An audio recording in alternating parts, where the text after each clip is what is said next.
भाई मैं तो मानता हूँ, हम थोड़ी देर पहले पॉडकास्ट से पहले मैं और शुभम भाई डिस्कस कर रहे थे, न्यूयॉर्क की बात कर रहे थे। भाई न्यूयॉर्क में हमें ज्यादा डर लगता है यार। इंडिया, लोग सोचते हैं न्यूयॉर्क वो अमेरिकन ड्रीम में जी रही है, time square, statue of liberty. New York ज्यादा खतरनाक है अगर तुम बेवकूफ हो तो। सही बात है भाई, और गंदा भी ज्यादा है इंडिया से भाई। ज्यादा मेट्रो स्टेशन देख लो उनके। मेट्रो स्टेशन देख लो भाई। एक ना इंस्टाग्राम पे पेज है, उसका नाम है सबवे क्रिएचर्स, SUBWAY क्रिएचर्स। वो ना न्यूयॉर्क मेट्रो के सीन्स दिखाता है। अपने शायद दिल्ली मेट्रो में एक कोई लड़की थी, छोटे कपड़ों में आ गई, कितना हुआ बना था कि छोटे कपड़ों में ऐसे कैसे आ गई मेट्रो में, रिस्पेक्ट नहीं करी इंडियन कल्चर को। भाई वो पेज जाके देखना, तुम्हें सच्चाई पता चलेगी। कई लोग, मैं बताता हूँ ना, मेरी बातें मानते नहीं लोग। भाई मेट्रो स्टेशन में जाके मेट्रो चलती मेट्रो के अंदर पॉटी कर रहे हैं। क्या? हाँ भाई, पेज पे देखो, मेरी खुद आंखों देखी चीजें है तो मैंने मेरी आंखों से देख रखा है। एक आदमी लेके आया टब, एक लेके आया एक जार में पानी।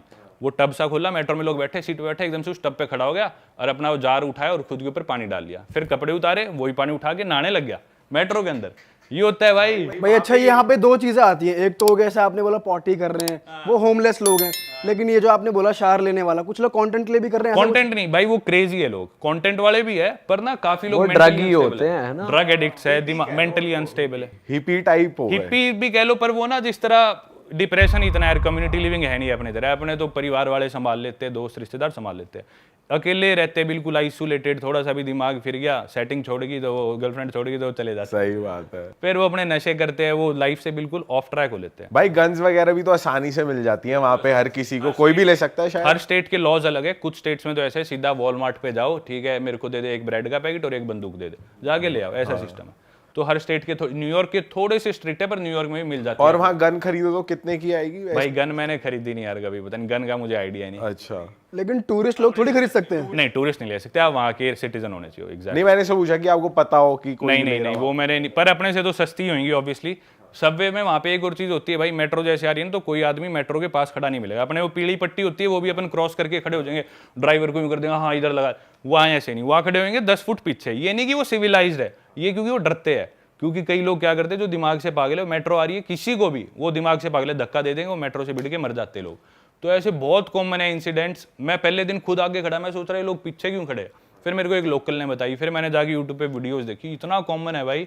हर दूसरे तीसरे दिन किसी को धक्का देते हैं, मेट्रो के आगे चिप जाता है। भाई इंडिया तो वैसे ही बदनाम है, दिमागी संतुलन तो अमेरिका वालों को खिला हुआ है ज्यादा। हाँ भाई वो ज्यादा चटक है। और आप तो गए हो टाइम स्क्वायर के आसपास, कितने होमलेस होते हैं भाई। वो एक ना फीलिंग, आप जो सोचते हो कि हम टाइम स्क्वायर पे होंगे, बहुत खुला मजा आ रहा होगा, पर डर लगता है भाई वहां पे।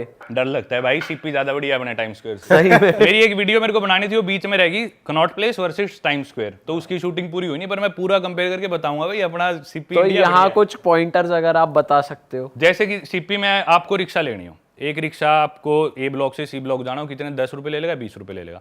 टाइम स्क्वायर में भी रिक्शा है, उस रिक्शा का प्राइस है 1 किलोमीटर का 7,000 इंडियन रुपीज, 7,000 रिक्शा के रुपए। तो वो एक की पॉइंटर था। सीपी में आपको रात को जैसे पार्टी करनी है तो कुछ भी आपको 11-12, वीकेंड है तो शायद 1 बजे तक आप बार्स में बैठ सकते हो। टाइम स्क्वायर में 11 बजे ऑलमोस्ट सब डेड हो लेता है। और मेरी खुद आजमाई हुई चीज़ है ये, आपको दारू लेनी हो तो दिल्ली में आप ब्लैक में कहीं से दारू ले लो। हम टाइम स्क्वायर में थे एक बारी, एक मेरा इंडिया से दोस्त आया था, तो वो बोला टाइम स्क्वायर घुमाइयो। इंस्टाग्राम पे हम दोस्त थे, वो भी क्रिएटर था एक, तो मेरे को थोड़ा आइडिया था अमेरिका का, न्यूयॉर्क में ज़्यादा रहा हूँ, तो मैं बोला तुझे आज मैं घुमा के लाता हूँ। तो लेकिन रात को हम गए तो पब्स वगैरह में, एक आयरिश पब था, हमें कहीं एंट्री नहीं मिली क्योंकि हमारे पास फिजिकल आईडी नहीं थी। उन्होंने नया रूल बना दिया, फोन में आईडी नहीं दिखानी, फिजिकल आईडी चाहे आप इंडिया का आधार कार्ड दिखा दो, चाहे नकली हो, बस दिखाना है एक बार। वो हमारे पास थी नहीं, तो हमने सोचा चलो भाई सड़क पे एक बियर ले लेते हैं। 11 बजे के बाद दुनिया की सबसे पॉपुलर कंट्री, दुनिया की सबसे पॉपुलर सिटी न्यूयॉर्क का डाउनटाउन टाइम स्क्वायर, उसके बाद हमें कहीं बियर नहीं मिली, कोई सुपरमार्केट नहीं, कुछ भी नहीं, कहीं बियर ही नहीं मिल रही। तो किस बात की नाइट लाइफ वहां पे, वो बोलते हैं the city that never स्लीप्स, New York के लिए बोलते हैं। सही बात भाई 11 बजे के बाद किसी दुकान पे जाके या तुम मुझे दारू लेके दिखा दो, ना ब्लैक में ना किसी दुकान में। एंड में एक कोई बार था, उसमें हमने रिक्वेस्ट करके घुसे बिना आईडी के, वो भी 2-2:15 बजे बंद हो गया, तो वहां हमने 2-4 बियर पी, जो किया। भाई आप में मैंने एक वो देखी है, आपको बड़ा थ्रिल आता है कि किसी भी जैसे डेंजरस जगह है, मार काट वाली जगह है, तो आप वो जरूर एक्सप्लोर करते हो। Dangerous city, most dangerous city, यहाँ पे ये होता है, यहाँ पे तो, और आप होते अकेले हो। अकेले, हाँ। तो भाई भाई डर तो देखो लगता है, सबको लगता है, ह्यूमन टेंडेंसी है, डर सबको लगता है। पर मेरा हमेशा से यूं रहा है कि ना कॉमन जगह नहीं जाना, कन्वेंशनल जगह पे नहीं जाना जिधर हर आदमी जा रहा है। जैसे इंडियंस यूजुअली थाईलैंड चले गए, यूरोप चले गए, मेरा यूं था कि मैं स्टार्ट ही अलग करूंगा, ऐसी जगह जाऊंगा जिधर कोई जाता ही ना हो। तो तब से ही मैंने अपना ये USP बना लिया भाई, जो खतरनाक जगह है, जो अनकन्वेंशनल जगह है, वॉर जोन्स है, या जिधर और लोग जाने से डरते हैं मुझे उधर जाना पसंद है, और उधर जाके मेरे को और ज्यादा मजा आता है। क्योंकि जैसे सीरिया चला गया मैं, सीरिया कोई नहीं जाएगा, लोग डरते हैं, लेकिन जब मैं सीरिया आया तो उन्होंने देखा अच्छा कोई टूरिस्ट है इतनी दूर से हमारे देश घूमना है, हमें भी कोई घूमना है, वो इतने खुश हो गए यार। लोग मेरे से पैसे नहीं लेते थे दुकानों पे, बोले नहीं हम आपसे पैसे नहीं ले सकते, आप हमारे जैसी कंट्री में घूमने आए हो। तो वो जो प्यार मिलता है ना लोगों से ऐसी जगह पे जाके, वो भाई अनमैच्ड है, वो कहीं और मिल ही नहीं सकता। इसलिए मेरे को काफी मजा आता है। भाई इसको थोड़ा ना और एग्जांपल की तो तरीके से बात करते हैं। रिसेंटली आप एक कंट्री में गए जहाँ पे आपको लोकल लोग मारने लगे, पत्थर फेंकने लगे, आपको गाली गलौज करने लगे, तो वो एक्सपीरियंस कैसा था, कुछ बताओ उस बारे में। आप हेती की बात कर रहे हो ना हेती की शायद? बात कर हाँ रहा हूँ हाँ। तो हेती भाई जिनको नहीं पता मैं बता देता हूँ, क्योंकि ना आम लोग जो इतना ट्रैवल नहीं करते हैं, मैं नहीं बताता ज्योग्राफी के बारे में, कंट्रीज के बारे में, तो थोड़ा सिंप्लीफाई कर रहा हूँ। हेती एक कंट्री है, नॉर्थ अमेरिका कॉन्टिनेंट में पड़ती है, और नॉर्थ अमेरिका, साउथ अमेरिका, जिसे हम अमेरिकाज भी बोल देते हैं, या फिर वेस्टर्न हेमिस्फेयर, अर्थ को अगर हम बीच में से भाग करें तो एक ईस्ट वाला ईस्टर्न हेमिस्फेयर, वेस्ट वाला वेस्टर्न हेमिस्फेयर। तो अर्थ के जो वेस्ट वाला पार्ट है उसकी सबसे गरीब कंट्री है वो, और सबसे खतरनाक कंट्री भी उसे माना जाता है। बहुत गरीब है, बहुत ज़्यादा वहाँ पे क्राइसिस है, राइट्स है। तो मैं सड़क पे चलने लग रहा था, और चलते चलते एक आदमी पीछे से चिल्लाने लग रहा काफ़ी देर से, ब्लैक आदमी था और चिल्ला रहा था। और ऐसे किस्से हो जाते कई बार, तो मैंने सोचा क्यों उड़ता तीर लेना, क्यों फालतू में किसी से पंगे लेने, क्योंकि मैं फॉरनर हूँ, उनका देश है, वहाँ का लोकल आदमी है। मैं चलता गया, वो पीछे से फिर चिल्लाया जा रहा है। मैं अपने आप को रिकॉर्ड कर रहा हूँ, हालांकि रोड्स काफ़ी गंदी है और साफ़ सुथरा नहीं था इतना। वो चिल्लाया जा रहा है, पर 10-15 मिनट होगी, वो मेरे नज़दीक आ गया।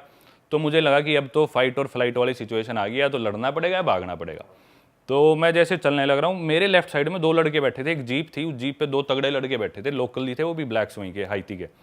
तो वो मेरे को दूर से घूरने लग रहा है, पीछे से मेरे राइट साइड में वो आ रहा है, लेफ्ट साइड में 2 लड़के जीप पे मेरे को घूरने लग रहे हैं, मैं ऐसे चलने लग रहा हूँ। तो मैं अब समझ गया कि हो सकता है ये मिले हुए सारे और ये मेरे पे अटैक करे। वो मेरे को घूर रहे हैं, मैंने फ़ोन जेब में डाल लिया, रिकॉर्डिंग बंद कर दी कि अब कुछ भी हो सकता है।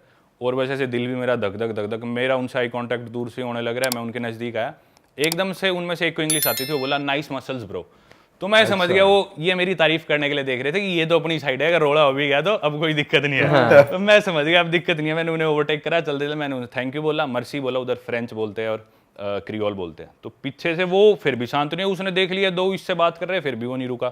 मैं चलता गया, फिर मैंने कैमरा निकाल के अपनी रिकॉर्डिंग कंटिन्यू रखी। वो पास आया, वो चिल्लाने लग गया मेरे पे। फिर मैंने सोचा भाई अब तो इसे देखते हैं। मैंने देख लिया ये अकेला है, मुझे ये भी दिख गया इसके पास हथियार नहीं है, साइज में मैं उसके डबल था ऑलमोस्ट। तो मैंने सोचा अब तो मैं इसे ले लूँगा लपेटे में। वो पास आया, मैं बोला हाँ क्या सिस्टम है तेरा। मैंने बढ़िया उसे धमकाया इंग्लिश में, मैंने उसे गाली नहीं दी क्योंकि उसने गाली नहीं दी थी। उसने मेरे पे हाथ नहीं उठाया, मैंने नहीं उठाया, तो मैंने उसे धमकाया बढ़िया इंग्लिश में। उसके पास गया, जब मैं पास आया तब उसने देखा कि भी ये तो साइज में डबल है मेरे से, दूर से उसे पता नहीं चल रहा था। तो मेरे यहाँ तक आ रहा होगा, वो 5.25 साढ़े 5 फुट का होगा, मैं 6.5 फुट का लगभग। तो वो डर गया एकदम से, वो फिर एकदम बिदक गया, नहीं ये वाई आर यू रिकॉर्डिंग। मैं बोला भाई मैं अपनी वीडियो बना रहा हूँ, तेरी थोड़ी बना रहा हूँ, तेरे को क्या दिक्कत है, मैं चाहे कुछ करूँ, तू प्रेसिडेंट है इस देश का जो मेरे को बताएगा कि इधर रिकॉर्डिंग ना, अगर कौन है तू, पुलिस वाला है, तेरा क्या सिस्टम है। तो कर करके बोला नहीं you know better than me, I am sorry, do whatever you want to. वो डर गया और उसे धमका के फिर मैं आ गया। तो भाई ये इंसिडेंट था जो आप बात कर रहे थे। पर भाई अगर इतनी तुम्हें प्रॉब्लम है कि मैं गंदगी दिखा रहा हूँ, तो अपना देश साफ कर लो भाई। लोग इंडिया के भी तो गंदगी दिखाते है, तो हमारी गलती है, साफ करो इसे। अरे वाह, आपने ये वीडियो यहाँ तक देख ली भाई, तुमने हमारी मेहनत सफल कर दिया। तुम ही लोग हो असली रियल हिट। और अगर आपको बहुत मजा आ रहा है ऐसी क्लिप्स में, ऐसी वीडियोस में, तो फटाफट जाइए प्लेलिस्ट पे, बिंज वॉच कीजिए, सारी वीडियोस देख डालो और मौज काटो। That is it. हम मिलेंगे नए पॉडकास्ट में, नए क्लिप में। Till then bye bye, see you, take care, do subscribe.